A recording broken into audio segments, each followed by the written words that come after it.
We have learned a lot about developing end-to-end Dapps in this course. Have you wondered what problems Dapps can solve? Or what are some use cases? We can find many current examples for Ethereum-based Dapps in this link. Our aim in this open-ended module of the Dapp course is to explore some of the models of Dapp and its ecosystem. We hope these discussions will encourage you to think about newer and possibly disruptive application and application models. There is still work to be done for developing Dapps and also contributing to the protocol improvements and imagining newer Dapp models. On completion of the module, you will be able to list the different application models of Dapp and explain Ethereum Improvement Proposal EIP and Ethereum Request for Comments frameworks. You will also be able to explain the importance of standards in a decentralized system and explore two standard tokens, ERC20 and ERC721.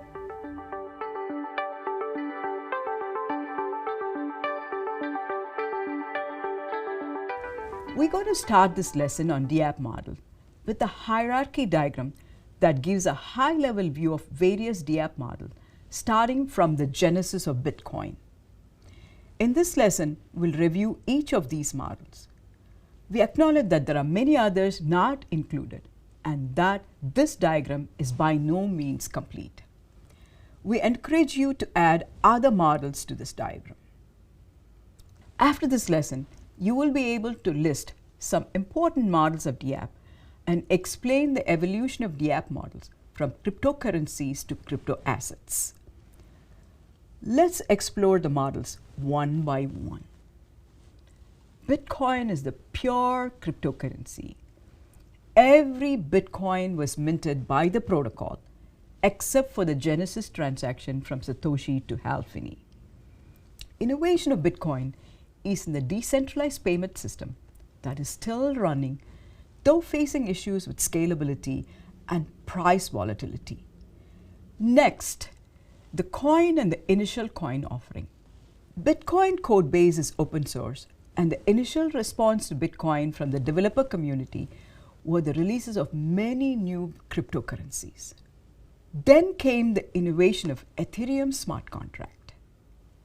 It helped automate the crowdfunding for startups using a virtual instrument called coin and the process of initial coin offering. This is similar to an initial public offering or IPO of company stocks. Coin and ICO use a blockchain to record the distribution of the coin, receive funds, specify rules, and to enforce any preconditions and policies. For example, a policy of some of the Chinese ICOs is that they would not receive funds from the USA.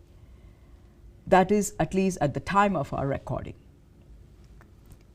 In the Dapp hierarchy, we have included only as coin Dapps Ethereum and Zcash. However, there are hundreds of ICOs and coin offerings. It has become a popular mode for crowdfunding. Did you know that Zcash focuses heavily on privacy and uses closed code?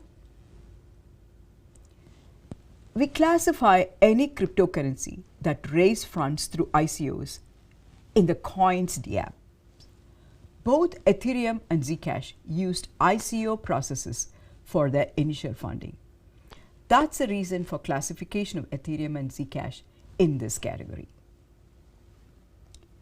The next Dapp we'll look at is tokens and initial token offering. Sometimes tokens and coins are used synonymously. However, we distinguish between these in our model. Token is like a Dapp coin, but its offering is typically associated with an asset or utility. For example, in the highly popular CryptoKitties, a token is used to represent a kitty on all the rules for the creation, life cycle, breeding, etc. are written into the immutable Ethereum blockchain smart contract. At predetermined times, a certain number of new tokens are released and auctioned off for raising new funds. Assets or kitties in this case also appreciate or depreciate in price based on the demand. So the tokens are non-fungible. In other words, value of a token can change during its lifetime. Augur is a prediction Dapp that depends on the wisdom of crowd and their reports on reputation of a product to predict markets.